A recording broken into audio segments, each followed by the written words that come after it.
All right, everybody, Marky here. Billson 1420 WEMB Sports Radio. The name of the program is Tri-City Sports Now. Half hour from now, Jacob Hubbard joins me, and then Ron Neckeye at 1 o'clock. We're covering all the generations. Hubbard, that is such a great story. And also, there's a small kinship that I feel with Hubbard, very small. I mean, he's going to play a scholarship and all that. I was an extraordinarily bad baseball player at UH. I had 4 varsity at-bats in 2 years, okay? Struck out in 4, popped out in the other one. I remember it well, okay? No, struck out in 3 and popped out in the other one. Yeah, okay. So that was me as a ball player. And single-A baseball. I was, loved the game more than any man who ever lived. Couldn't play, What am I supposed to do here?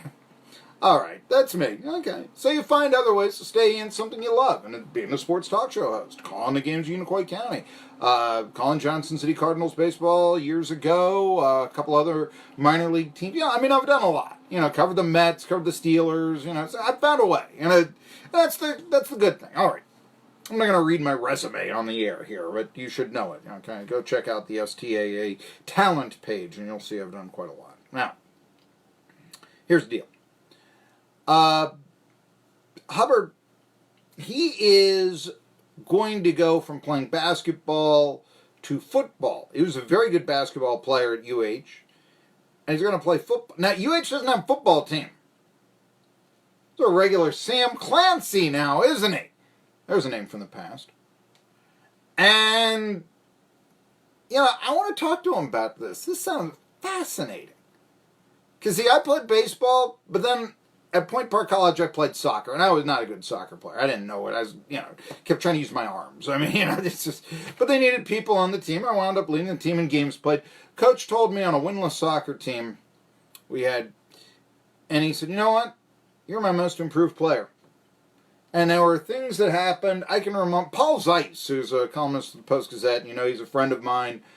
He played on that team with me. He was, I think, team captain. And I'll never forget this.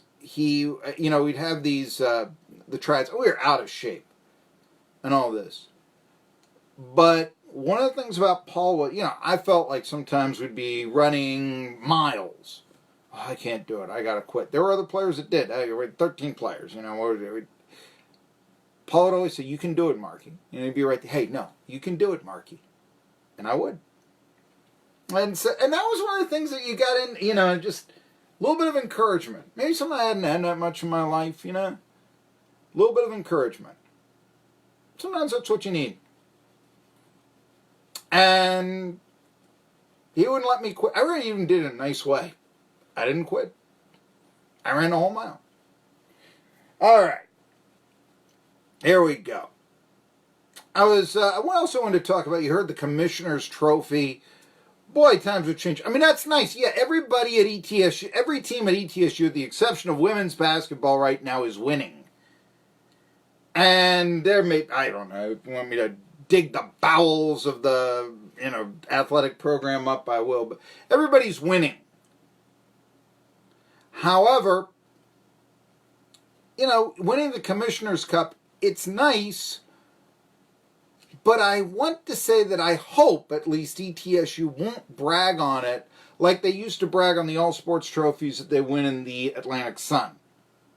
I realize the SoCon, maybe it's not what it used to be without Georgia Southern and Appalachian State and Davidson and whoever else, Elon or Marshall or West Virginia and George Washington, or that was before ETSU's time.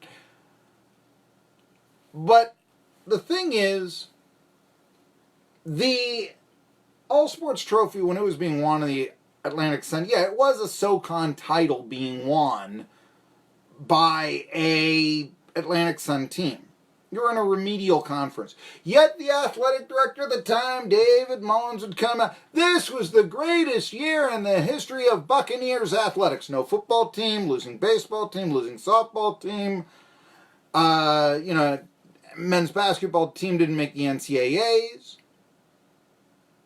I would hope that Scott Carter will not come out and start saying, this is the greatest year, because, well, it isn't. It's not their only Commissioner's Trophy.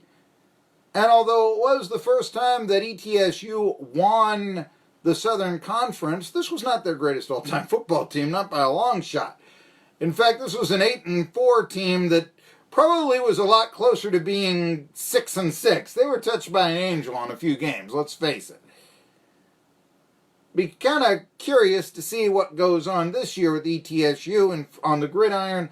I don't think they should throw a pass all year long, to tell you the truth. You know, Quay Holmes, give it to him left, give it to him right, give it to him up the middle, give it to him on a halfback option if you must throw. But there's no telling who that quarterback is, and the receivers aren't all that good either, and you got a new center coming in, and who knows if you're going to be able to protect. Just run the ball. You know, try to win 13-10 games. You know, I mean, that's basically, I think, what they're equipped to do this year. Now, I say that, you know. So is this, you know, but it's refreshing. I hope that I'm not going to get a lot of quotes from ETSU administrators. This was the greatest year in the history of Buccaneers athletics because, first of all, it's very subjective. Second of all, yeah, there were, even with all the winning teams, some disappointments. Baseball team did not play that well down the stretch despite their winning record. Football team, again, tie, you know, they could have won, you know, SoCon all by for themselves. They faltered at the end.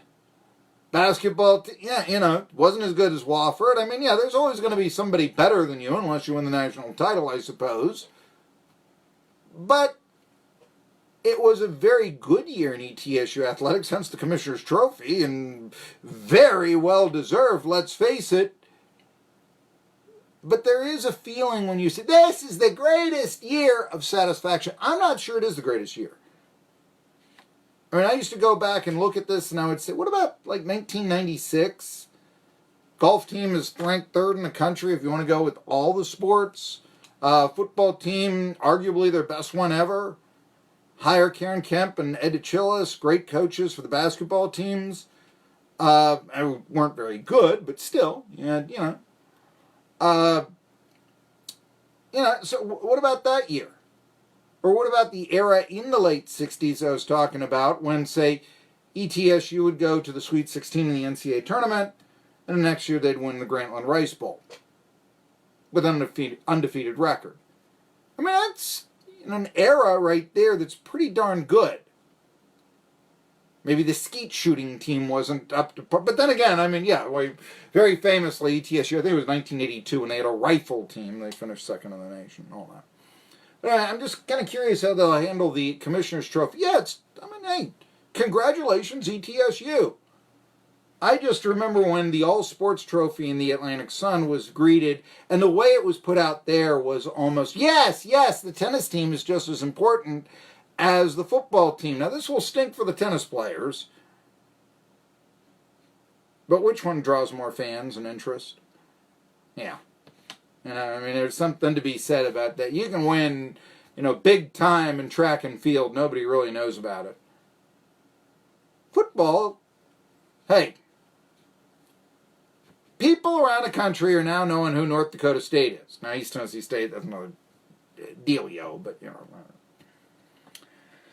I was talking my opening monologue about the area being more cosmopolitan. I've always thought that the culture, certainly of an area, but really the culture, hey, an area, we can call it a country, whatever, oftentimes defined by sports, more so even than music or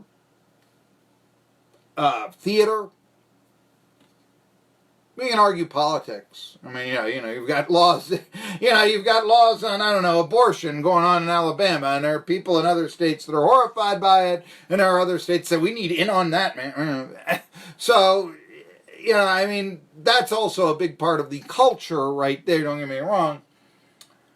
But I can remember being in big cities. I mean, how did I become a sports fan? I say this all the time. I'm 8 years old in 1979. My mother moves me to Pittsburgh, City of Champions. That was the year the Pirates won a World Series, last time they did, and the Steelers won a Super Bowl. They called the town the City of Champions.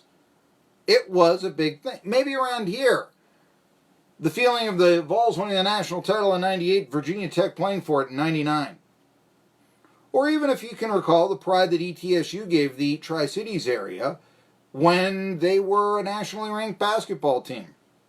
People were demanding their attention, Mr. Jennings, that sort of thing, you know? Articles being written. Suddenly, the area had identity that really low taxes and cheap labor were not going to give them, or a factory was not going to give them, or anything. So, or, you know, whatever law is created, or what really wasn't going to give them the identity that a winning sports team does. The Red Sox will give Boston more identity than Aerosmith will. Like it or not. So I've always thought, you know, I say make the area more cosmopolitan, and that's why I talk about sports. That's why one of the things that I talk about, a better minor league baseball team, a Double-A team for the entire area to come together and around. Instead of the Appalachian League. Did you see the Johnson City Press yesterday? They had the Appalachian League stories previewing the season, and I noticed the manager of the Elizabethton Twins, Ray Smith, didn't talk to Tanner Cook about it. Boy, that's kind of a surprise, huh? You know. And Zach Clark, the general manager of the Johnson City Cardinals, wanted to talk about his hot dogs that he was going to sell. They're all beef this year, folks! I'd kind of like to be able to say, in a preview of the team, because they don't know who the players are going to be right now, yes, this should be the year that the number one draft choice of the whoever team will play a full season before likely getting called up in September, and you've got a chance to see a very good future star. Look at all the future stars in the Appalachian League. They're unidentified. And frankly, even a Nolan Gorman or somebody like that was drafted in the first round last year, only here for a cup of coffee, not the full year before he's promoted. Generally speaking, the Appalachian League, yeah, they promote a few utility infielders. There are exceptions, sure, but, you know, on a given year, who's called up? There have been all these great players that have come through. True. But I'll give you this. For years, the Yankees were the team in Johnson City, years and years ago, prior to 1975. And they produced Ron Guidry, and they produced Bobby Mercer, and who else did they produce? Name me one other player. Otto Velez? It's kind of the caliber that was left after Mercer and Guidry. That was 10 years of playing the Yankees chain. So, there you go. Half the team makes the major leagues if you've got a Double-A team. I talk about that being more cosmopolitan. Again, I'm a broken record here, but a new arena would not only give ETSU a place to play, but you could have an ECHL team around here, all kinds of concerts and all this. It is sports that makes the area cosmopolitan. That's how the area will grow.